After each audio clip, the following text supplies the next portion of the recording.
Hello friends, आप सभी का सक्सेस फार्मर्स चैनल पर स्वागत है। आज के अपनी इस वीडियो में देखने वाले हैं ट्रांसपोर्ट अक्रॉस सेल मेम्ब्रेन। तो चलिए वीडियो स्टार्ट करते हैं। Transport of the substance across cell membrane is divided into two part. Transport of substance across cell membrane divide किया गया है टू टाइप्स के अंदर। कौन कौन से हैं?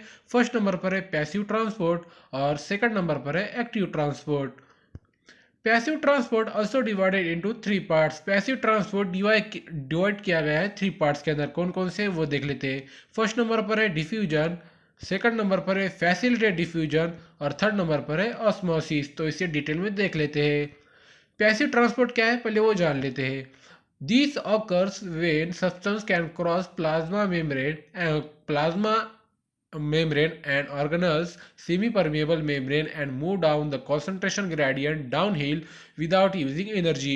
पैसिव ट्रांसपोर्ट सिंपली सब्सटेंस क्या होता है, क्रॉस होता है प्लाज्मा मेम्ब्रेन और ऑर्गेनल सेमी परमेबल जो मेम्ब्रेन रहती है उसे प्लाज्मा मेम्ब्रेन कहा जाता है। और वो कहा जाता है down move down the concentration gradient, मतलब डाउन हिल को जाता है without using energy. Simple example through आपको दो कंटेनर दिए गए हैं, ये और इसकी कंसंट्रेशन ग्रेडियंट ट्रांसपोर्ट की जा रही है डाउन हिल। डाउन हिल मतलब यहाँ पर जो सब्सटेंस रहते हैं वो डाउन हिल जा रहे हैं। तो आपको एनर्जी लगेगी क्या? नहीं लगेगी, क्योंकि डाउन हिल जा रहे हैं विदाउट एनर्जी इजीली फ्लो हो जाएगा। मतलब कंसंट्रेशन ग्रेडियंट डाउन हिल को ट्रांसफर हो जाएगा इजीली विदाउट यूजिंग एनर्जी। तो चलिए आगे बढ़ते हैं। तो डिफ्यूजन क्या है वो जान लेते हैं। वो क्या है डिफ्यूजन? पैसिव ट्रांसपोर्ट का पार्ट एक टाइप है।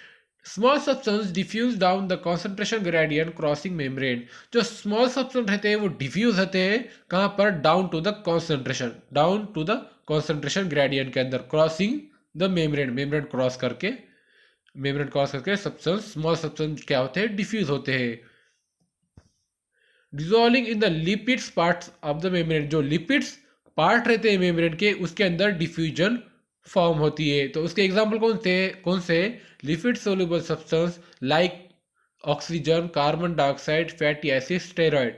जो लिपिड सोल्यूबल सब्सटेंस जो रहते हैं वो क्या होते हैं? डिजोल्व होते हैं लिपिड्स पार्ट्स ऑफ मेम्ब्रेन के अंदर। उसके एग्जाम्पल कौन कौन से? ऑक्सीजन है, कार्बन डाइऑक्साइड है, फैटी एसिड है और स्टेरॉइड है।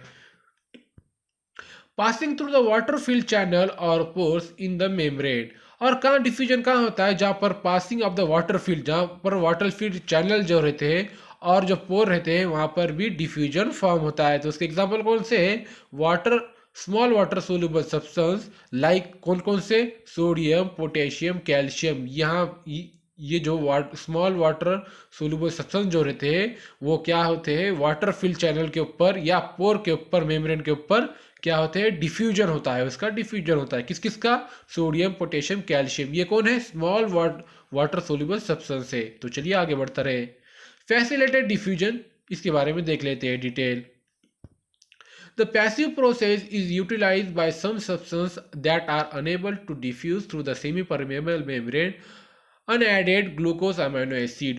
जो फैसिलिटेड डिफ्यूजन, दो पैसिलिटिव मतलब पैसिव प्रोसेस का पार्ट है, वो क्या करता है? सम सब्सटेंस जो रहते हैं वो अनेबल रहते हैं सेमी परमेबल मेम्ब्रेन से थ्रू डिफ्यूज होने के लिए। जैसे कि example through glucose amino acid, ये जो दो है ग्लूकोज अमीनो एसिड, वो अनेबल रहते हैं डिफ्यूज होने के लिए किसके अंदर? सेमी परमेबल मेम्ब्रेन के अंदर।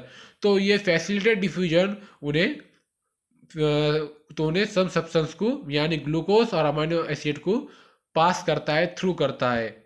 Specialized protein carrier molecule in the membrane have specific site that attack and bind substance be transferred like a lock and key mechanism।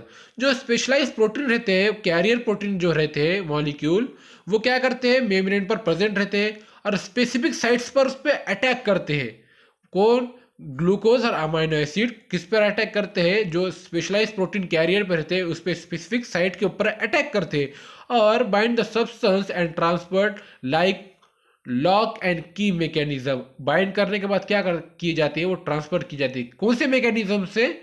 Lock की मैकेनिज्म से ट्रांसफर किए जाते हैं। कौन ट्रांसफर किए जाते हैं? Glucose amino acid specialise protein carrier को बाइंड करके, अटैक करके ट्रांसफर किए जाते हैं। The carrier then changes its shapes and deposit the substance on the other sides of the membrane. वो कैरियर क्या करता है, चेंज किया करता है अपना शेप को, और डिपॉजिट ऑफ द सब्सटेंस वो क्या करता है, ग्लूकोज और अमीनो एसिड को, सब्सटेंस को अदर साइड्स ऑफ मेम्ब्रेन को डिपॉजिट करता है, यानी ट्रांसफर करता है। तो चलिए, the carrier sites of specific and can be use by only one substance. जो अपने प्रोसेस देखी है वो खाली ओनली वन सब्सटेंस ही कैरी कर सकता है, यूज आ सकती है स्पेसिफिक कैरियर साइट्स।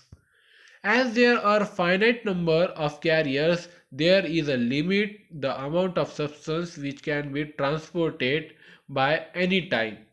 जो फाइनाइट नंबर में मतलब कैरियर जो रहते हैं वो अनलिमिटेड मतलब फाइनाइट रहते हैं, और उसकी क्या रहती है, लिमिट रहती है अमाउंट ऑफ सब्सटेंस की कैरी करने के लिए, ट्रांसपोर्ट करने के लिए एट एनी टाइम के लिए।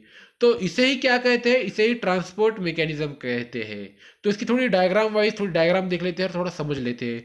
आप देख सकते हैं आउटसाइड सरफेस पर सेल मेम्ब्रेन के ऊपर क्या हो रहा है, यहाँ पर ग्लूकोज या अमीनो एसिड्स बाइंड करके क्या हो रहा है, इनसाइड जो सरफेस सेल मेम्ब्रेन जो रहते हैं वहाँ पर कैरियर प्रोटीन जो देख सकते हैं अपन, ये जो व्हाइट कलर के है वो कैरियर प्रोटीन है, और उसके थ्रू क्या हो रहा है, यहाँ पर जो ग्लूकोज है अमीनो एसिड बाइंड कर कर ट्रांसपोर्ट हो रहा है। इसे ही ट्रांसपोर्ट मैक्सिमम कहते हैं। तो चलिए आगे बढ़ते रहे। तो आगे बढ़ते हुए अपन देखते हैं ऑस्मोसिस। ऑस्मोसिस क्या है? Osmosis is a passive movement of water down it's concentration gradient toward the equilibrium across the semi permeable membrane। Osmosis जो मूवमेंट होती है वो पैसिव मूवमेंट होती है। वो क्या करती है, कॉन्सेंट्रेशन ग्रेडियंट जो होते हैं towards equilibrium across the semi permeable membrane, वो क्या करती है, यानी दो कंटेनर में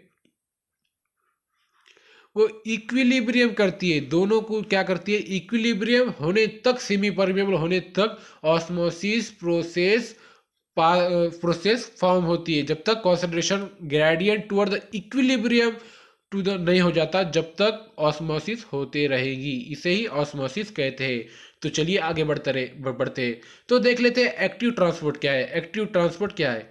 this is transport of substance up their concentration gradient uphill from the lower to the higher concentration. यानी आपको जो ने एग्जांपल दिया था मैंने कंटेनर का, दो कंटेनर ले लिया आपने, आपको पैसिव ट्रांसपोर्ट क्या क्या बोला मैंने, ऊपर से नीचे। पर ये एक्टिव ट्रांसपोर्ट क्या होता है, जो सब्सटेंस होते हैं ट्रांसपोर्ट की जाते हैं अपफिल, यानी यहाँ से तो यहाँ पर जाएंगे। तो यहाँ पर क्या लगेगा, यहाँ पर एक्टिव प्रोसेस के अंदर एनर्जी लगेगा। जैसा कि आप यहाँ नीचे से ऊपर तक चला रहे, आपको एनर्जी तो जाहिर सी है कि लगेंगे आपको एनर्जी, तो इसे ही एक्टिव ट्रांसपोर्ट कहते हैं। Chemical energy in the form of ATP. Chemical energy लगेंगी किसके फॉर्म में लगेंगी, एटीपी के फॉर्म में लगेगी। Specialise protein carrier molecule that transport substance across the membrane in direction. जो आपने फैसिलिटेड डिफ्यूजन में देखा ही था, स्पेशलाइज प्रोटीन, इसमें भी एक्टिव ट्रांसपोर्ट में भी वो स्पेशलाइज प्रोटीन कैरियर मॉलिक्यूल क्या करेगा, ट्रांसपोर्ट करेगा across the cell membrane in the direction के अंदर।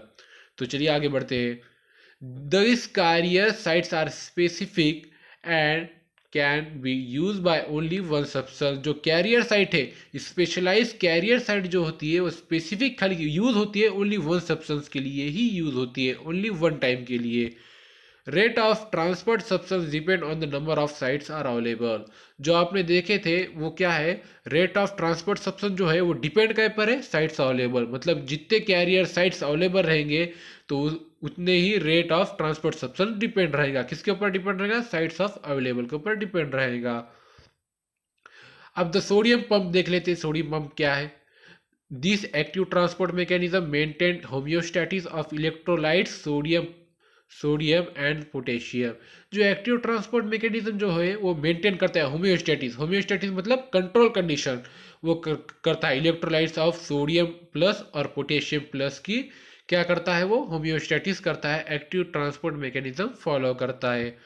इट्स में utilise up to 30% of ATP require for the cellular metabolism. आपकी ये जो एक्टिव ट्रांसपोर्ट मैकेनिज्म है इसलिए आपको एनर्जी लगेगी। तो द सोडियम पंप को कितनी एनर्जी लगेगी, 30% of the ATP required for the cellular metabolism. Sodium pump के लिए 30% ऑफ एटीपी लगेगी, ये रिक्वायर्ड रहेंगे किसे, सोडियम पंप के लिए। तो चलिए आगे बढ़ते हैं। There is a tendency for these ions to diffuse down their concentration gradient potassium plus outward the sodium into the cell.